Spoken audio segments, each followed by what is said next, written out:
नमस्कार, मैं नीलू Singh शिवब्रत Singh children academy से आपकी हिंदी अध्यापिका आज की इस ऑनलाइन कक्षा में पुनः आपका स्वागत करती हूं। और आपके पाठ्यक्रम व्याकरण की किताब से आज हम एक नए शीर्षक के साथ यहाँ उपस्थित हुए हैं और शीर्षक का नाम है वर्ण विचार, जो आपकी विषय सूची में पाठ 2 है। और वर्ण विचार, इससे पहले के वीडियो में अपने भाषा, व्याकरण, लिपि और बोली के बारे में पढ़ा और सुना। आज वर्ण क्या होता है, वर्ण के कितने भेद होते हैं, वर्ण के कितने रूप होते हैं, इन सब के बारे में हम इस वीडियो के अंतर्गत जानेंगे। तो सबसे पहले आप ये जानिए कि वर्ण जो है वो भाषा की सबसे छोटी इकाई होती है। वर्ण जो है वो भाषा की सबसे छोटी इकाई होती है जिसके और टुकड़े नहीं किए जा सकते। और टुकड़े अर्थात उन्हें और भागों में बांटा नहीं जा सकता है। जैसे हम राम लिखते हैं तो ये तो हमारा एक शब्द है, लेकिन आप वर्ण पढ़ रहे हैं और ये कह रहे हैं कि वर्ण भाषा की सबसे छोटी इकाई है जिसके और टुकड़े नहीं किए जा सकते। तो और टुकड़े करने का मतलब है कि हम जब इसे खंडित करेंगे, यानी इसके टुकड़े करेंगे, तो इसका कोई अर्थ नहीं रह जाएगा, क्योंकि वर्ण जो है वो अकेला हो जाएगा। अब जैसे रा अलग हो जाएगा, माँ अलग हो जाएगा, जो मिलकर के शब्द बना हुआ है वो एक अकेले अकेले में आ जाएगा। तो इसीलिए वर्ण को भाषा की सबसे छोटी इकाई माना गया है कि जिसके और टुकड़े नहीं किए जा सकते। तो वर्ण है क्या? वर्ण है क्या? ध्वनियों को उच्चारित करने के लिए हम लिपि चिन्हों का ही प्रयोग करते हैं। तो जो लिपि चिन्ह हैं वही वर्ण कहे जाते हैं। हर भाषा की अपनी अपनी लिपि होती है। अब आप ये कहेंगे कि लिपि क्या होती है? वर्णों को लिखने के लिए जो एक निर्धारित चिन्ह बनाए गए हैं, उन्हीं चिन्हों को हम लिपि कहते हैं। और लिपि चिन्ह जो है वही वर्ण है। वर्ण को हम मूल ध्वनि भी कहते हैं। वर्ण को हम मूल ध्वनि भी कहते हैं। तो सबसे पहले हम चलते हैं वर्ण की परिभाषा क्या है, वर्ण किसे कहते हैं। वर्ण आपका ये चैप्टर है। तो सबसे पहले आप जानेंगे कि वर्ण की परिभाषा।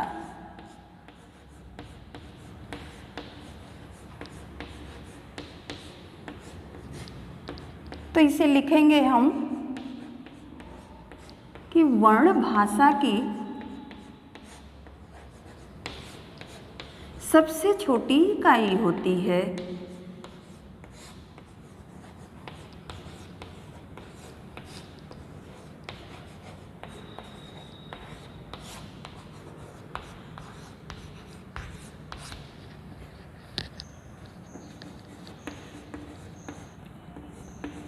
जिसे खंडित नहीं किया जा सकता।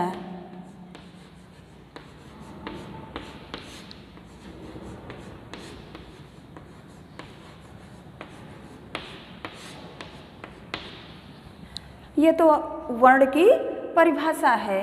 अब वर्ण है क्या? कि वर्ण को मूल ध्वनि भी कहते हैं।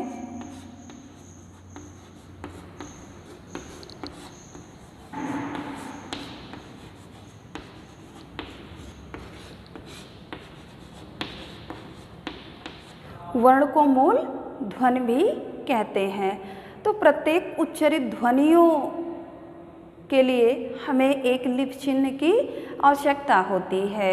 तो सबसे पहले आप ये जानिए कि लिपि किसे कहते हैं। तो लिपि कहते हैं ध्वनियों के लिए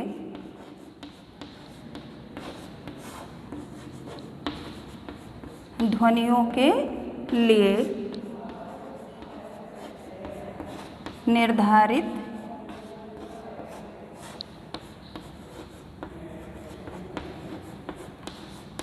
चिन्हों को लिपि कहते हैं।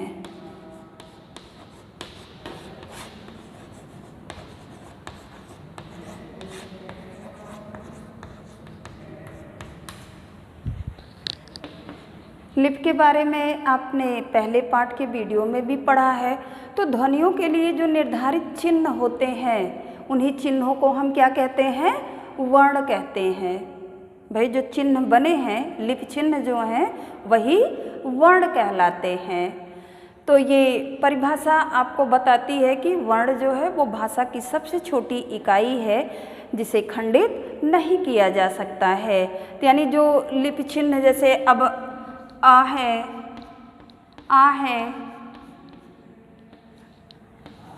ई है, ये ऐसे आगे आप बढ़ते जाएंगे। ये सब क्या है?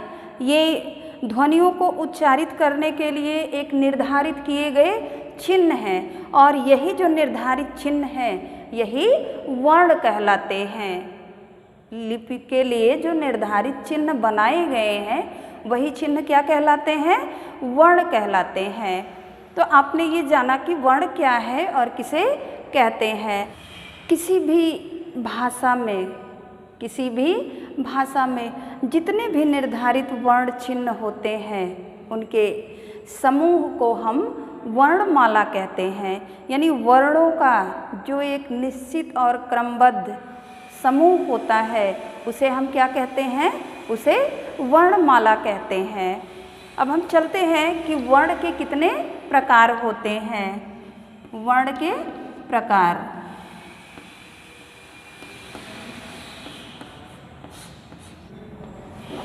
तो भाषा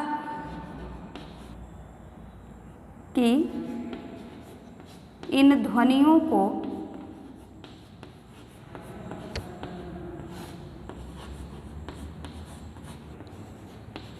उच्चारण की दृष्टि से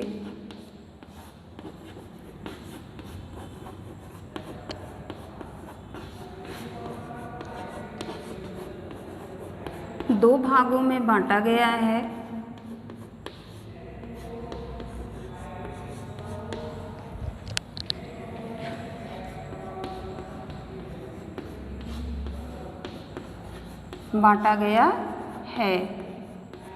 पहला है स्वर और दूसरा है व्यंजन। तो इस वीडियो में सबसे पहले हम पढ़ेंगे स्वर, यानी हम स्वर के बारे में जानेंगे। इससे पहले आपने वर्ण को जाना कि भाषा की सबसे छोटी इकाई जो होती है वो वर्ण कहलाती है और जिसे खंडित नहीं किया जा सकता है। इसके बाद ये है कि भाई अब है क्या वर्ण? तो जो लिपि चिन्ह है यानी ध्वनियों को उच्चारित करने के लिए जो निर्धारित लिपि चिन्ह बनाए गए हैं वही निर्धारित लिपि चिन्ह जो है वो वर्ण कहलाते हैं।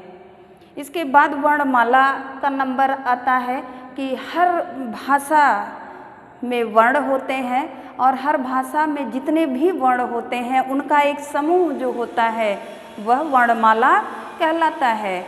यानी वर्णमाला की भी परिभाषा हो जाएगी कि वर्णों के व्यवस्थित और क्रमबद्ध समूह को हम वर्णमाला कहते हैं।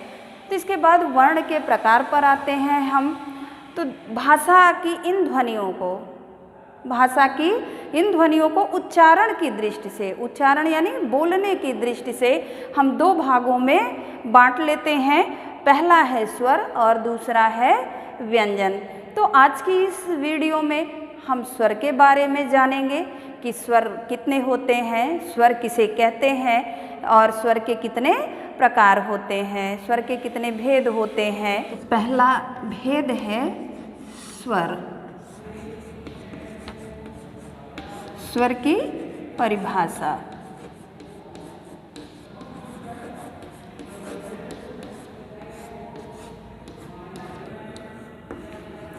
जिन वर्णों का उच्चारण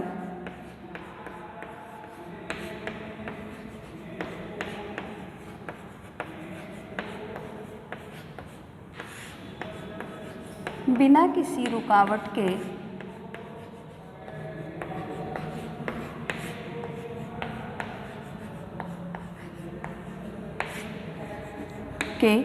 स्वतंत्र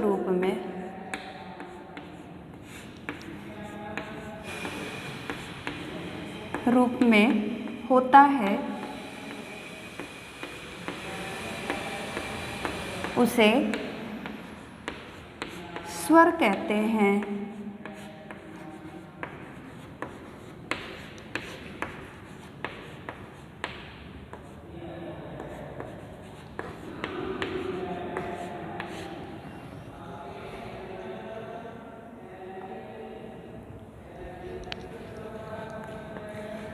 हिंदी में कुल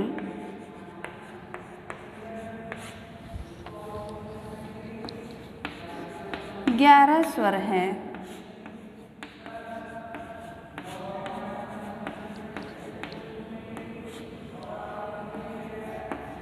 अ, आ, छोटी ई, बड़ी ई, छोटा ऊ, बड़ा ऊ, री, ए, ओ, औ। ये आपके स्वर हैं। छोटा आ, बड़ा आ, छोटी ई, बड़ी ई, छोटा ऊ, बड़ा ऊ, री, ए, ओ, औ। स्वर के प्रकार।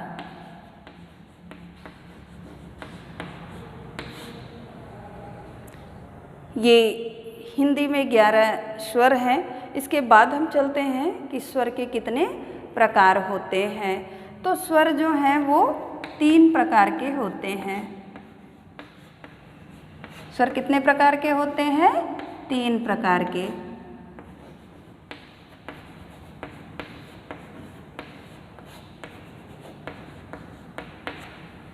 पहला है ह्रस्व स्वर।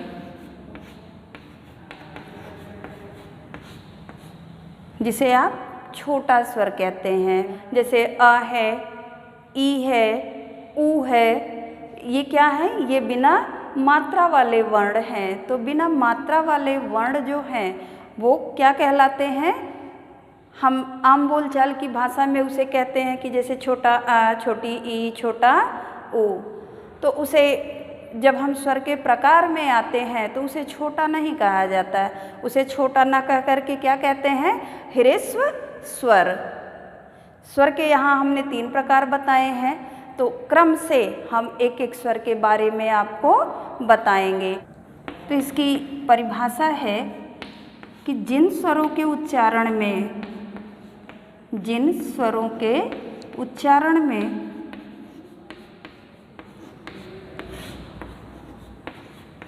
कम समय लगता है,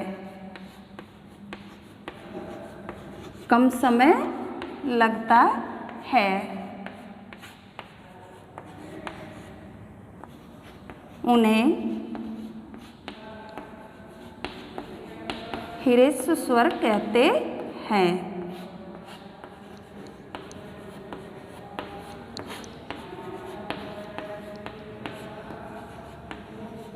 इनकी संख्या 4 है।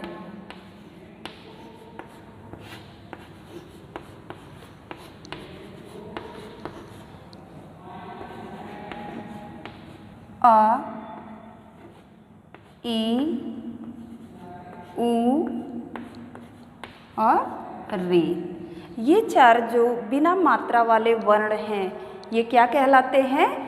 ह्रस्व स्वर, जिन्हें आप छोटा कहते हैं। छोटा वर्ण जैसे छोटा अ, छोटी ई, छोटा ऊ आप पढ़ते हैं ना, तो इसे क्या कहते हैं? ह्रस्व स्वर। इसकी संख्या कितनी है? 4 और इसके उच्चारण में कम समय लगता है। अब दूसरा आपका है दीर्घ स्वर। दीर्घ स्वर, दीर्घ मतलब होता है बड़ा। तो जब ये इससे बड़ा है तो इसका मतलब इसमें समय ज़्यादा लगता होगा इसके उच्चारण में। तो इसकी परिभाषा है जिन स्वरों के उच्चारण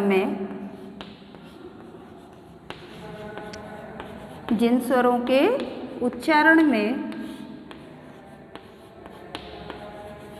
ह्रस्व स्वर से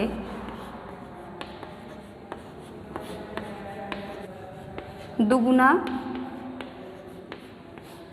समय लगता है,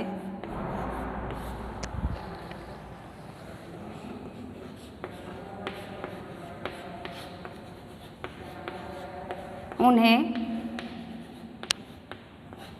दीर्घ स्वर कहते हैं। स्वर कहते हैं। इनकी संख्या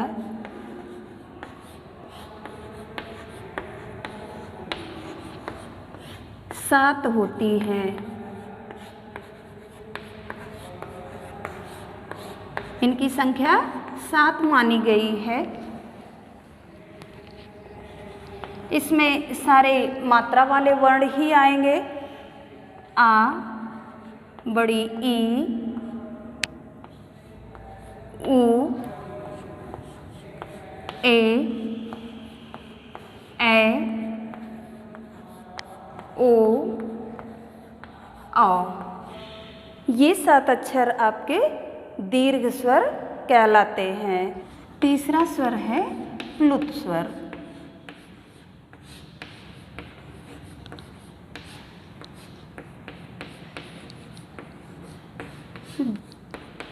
स्वरों के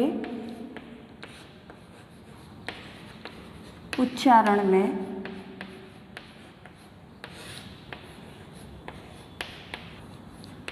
ह्रस्व स्वर से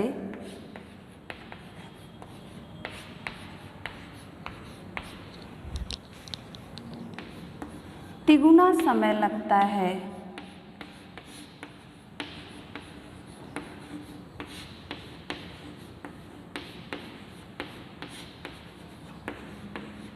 उसे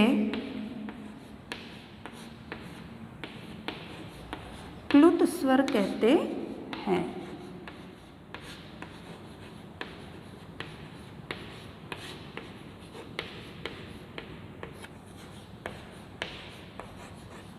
इसका चिन्ह है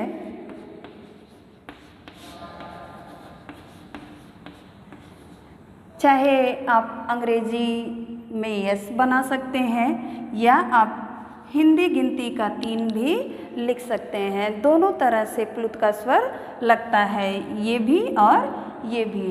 ये प्लुत स्वर का चिन्ह है। इसका प्रयोग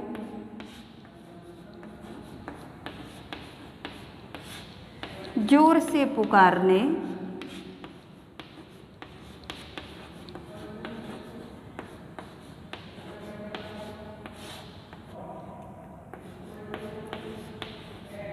रोने या गाने के समय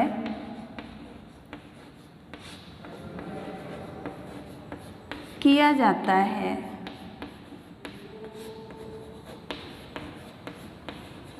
जैसे राम या ओम।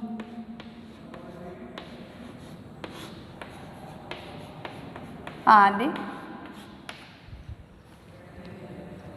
हिंदी में इन 3 स्वरों के अलावा यानी ह्रस्व स्वर, दीर्घ स्वर और प्लुत स्वर के अलावा एक आगत स्वर का भी प्रयोग किया जाता है, जो अंग्रेजी भाषा से ही हिंदी में आया हुआ है।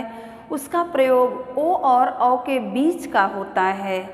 उसका प्रयोग ओ और औ के बीच का होता है और उसका प्रयोग हम अंग्रेजी के शब्दों में ही करते हैं, तो उसे हम कहते हैं आगत स्वर। आगत स्वर। उसका चिन्ह है आ। ये ओ और औ, ये ओ और औ के मध्य का होता है। इसका प्रयोग अंग्रेजी के शब्दों में ही किया जाता है, हिंदी के शब्दों में इसका प्रयोग नहीं किया जाता है। जैसे आप कहें, अब ये उच्चारण करेंगे तो बाल है, लेकिन अंग्रेजी में जब हम इसका उच्चारण करते हैं तो इसे कहते हैं बॉल, तो ये चिन्ह यहाँ पर लग जाता है। चौक, आप कहते हैं डॉक्टर, तो ये तो हो गया सीधे सीधे उच्चारण करेंगे तो डॉक्टर, लेकिन हम क्या बोलते हैं डॉक्टर, तो इसलिए इस चिन्ह का प्रयोग किया जाता है। तो अभी तक आपने इस वीडियो के अंतर्गत पढ़ा कि वर्ण किसे कहते हैं। तो वर्ण जो है वो भाषा की सबसे छोटी इकाई होती है जिसे और खंड नहीं किया जा सकता है। तो भाषा की ध्वनियों को उच्चारित करने के लिए कुछ निर्धारित लिपि चिन्ह बनाए गए हैं और उन्हीं लिपि चिन्हों को हम वर्ण कहते हैं। ध्वनियों के उच्चारण की दृष्टि से हम दो प्रकार से वर्णों को बांट लेते हैं, पहला स्वर और दूसरा व्यंजन। तो फिर इसके बाद हमने इस वीडियो में स्वर के बारे में आपको बताया है कि स्वर किसे कहते हैं। तो जिन वर्णों का उच्चारण हम स्वतंत्र रूप से करते हैं, बिना किसी रुकावट के करते हैं, बिना किसी सहयोग के करते हैं, उसे हम स्वर कहते हैं। और हिंदी में स्वर की संख्या कितनी है? 11। हिंदी में स्वरों की संख्या कितनी है? 11। और स्वर के प्रकार 3 हैं। तो सबसे पहले आपने पढ़ा कि हिरेश स्वर, उसकी संख्या 4 होती है। दूसरा आपने पढ़ा दीर्घ स्वर, उसकी संख्या 7 होती है। तीसरा आपने पढ़ा प्लुत स्वर, जिसका चिन्ह है अंग्रेजी के यस की तरह, या हिंदी गिनती में 3 आप बनाएं। वो दोनों चिन्ह मान्य हैं, चाहे अंग्रेजी का यस चाहे हिंदी की गिनती 3। इसके बाद आपने एक नया पढ़ा आगत, यानी कहीं से आया हुआ स्वर। तो यह अंग्रेजी भाषा से हिंदी में आया हुआ है और ये किसके बीच का है? ओ और औ के मध्य का जो उच्चारण होता है, उसके लिए हम किस स्वर की सहायता लेते हैं? आगत स्वर की सहायता लेते हैं। स्वरों की मात्राएं भी होती हैं। स्वरों की मात्राएं, और हम इनका प्रयोग, स्वरों का प्रयोग हम 2 प्रकार से कर सकते हैं। एक तो मात्रा के रूप में करते हैं और दूसरा उनके मूल रूप में करते हैं। तो मात्रा, जैसे हम कोई वर्ण मिला करके शब्द बनाते हैं, तो या तो हम उसमें उसके मूल रूप ई से शुरू कर दें, या आ से शुरू कर दें, ओ से शुरू कर दें, औ से शुरू कर दें, या फिर हम उसकी मात्रा का प्रयोग करें। तो स्वरों का प्रयोग अगर हम मात्रा के रूप में करेंगे तो कैसे करेंगे? मात्रा के रूप में करेंगे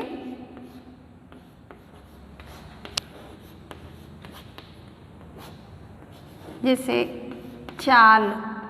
अब ये च पे आ की मात्रा लगी हुई है, तो ये मात्रा है, ये मूल रूप नहीं है। स्वर का मूल रूप आ नहीं है। ये स्वर का मूल रूप कैसा होगा?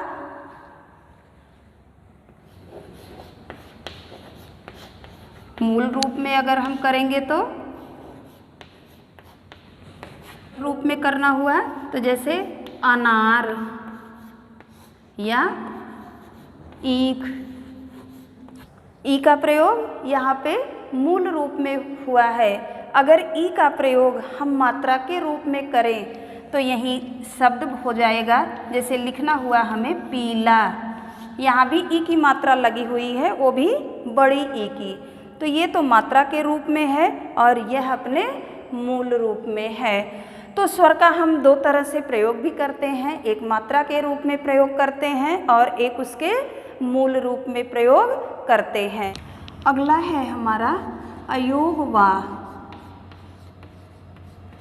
अयोग वा, क्योंकि जब आप स्वर लिखते हैं तो स्वर औ के बाद अंग और अह का भी हम प्रयोग करते हैं, लेकिन अंग और अह ये न तो पूर्ण रूप से स्वर है और न तो पूर्ण रूप से व्यंजन, ये मध्य की स्थिति है। तो इनका प्रयोग भी होता है, इसलिए इनका भी कोई न कोई नाम होना चाहिए। तो इसका नाम रखा गया है अयोग वा। तो अयोग वा 2 अक्षर होते हैं, अंग और आहा।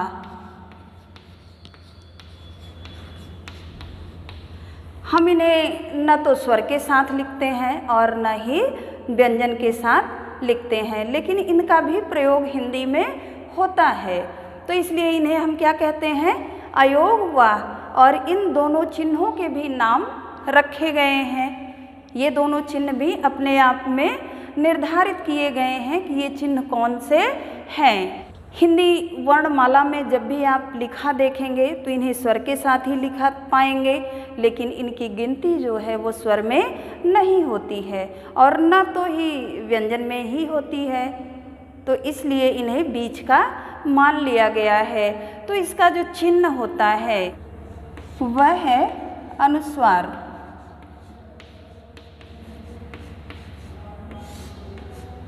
और दूसरा इसका है चिन्ह अनुनासिक।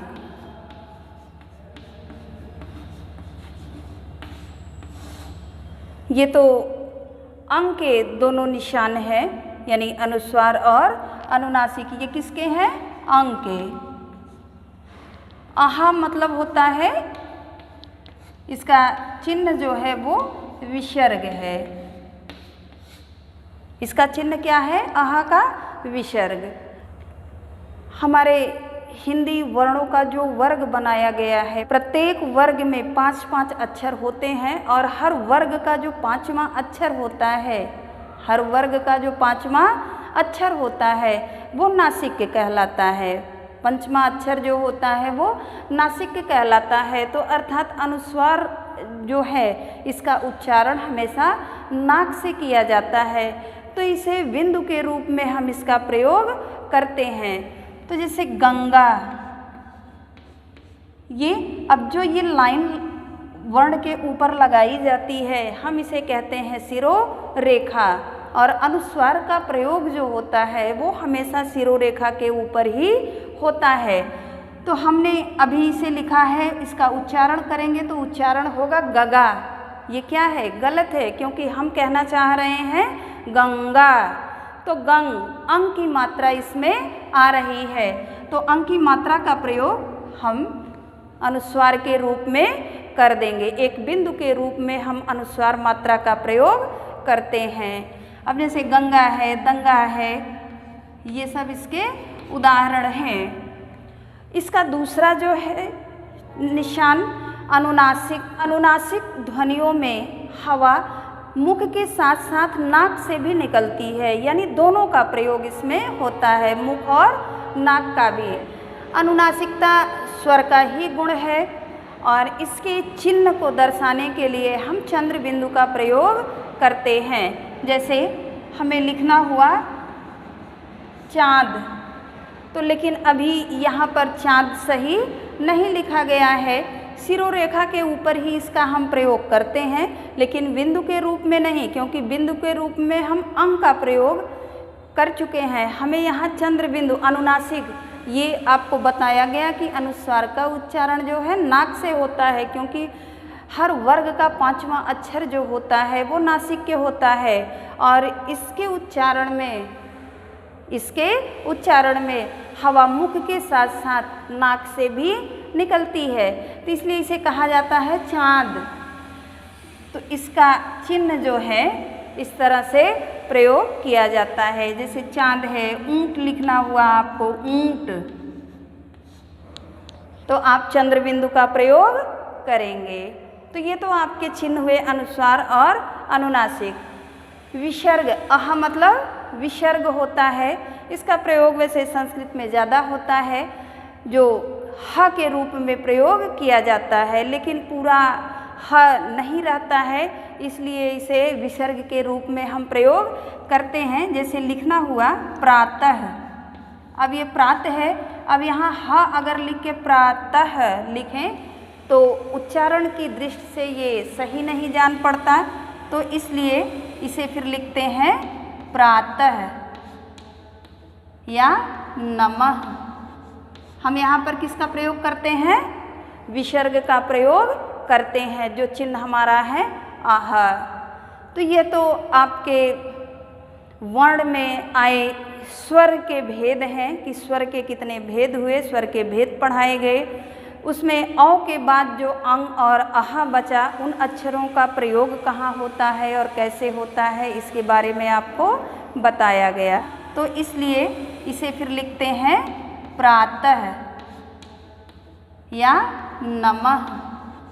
हम यहाँ पर किसका प्रयोग करते हैं?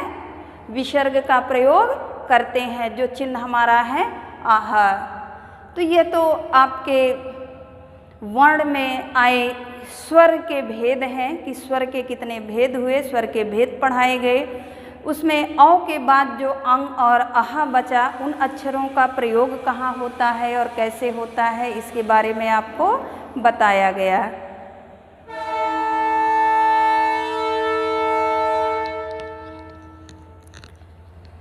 अगले वीडियो में इसके दूसरे भाग व्यंजन के साथ हम पुनः उपस्थित होंगे। तब तक के लिए धन्यवाद।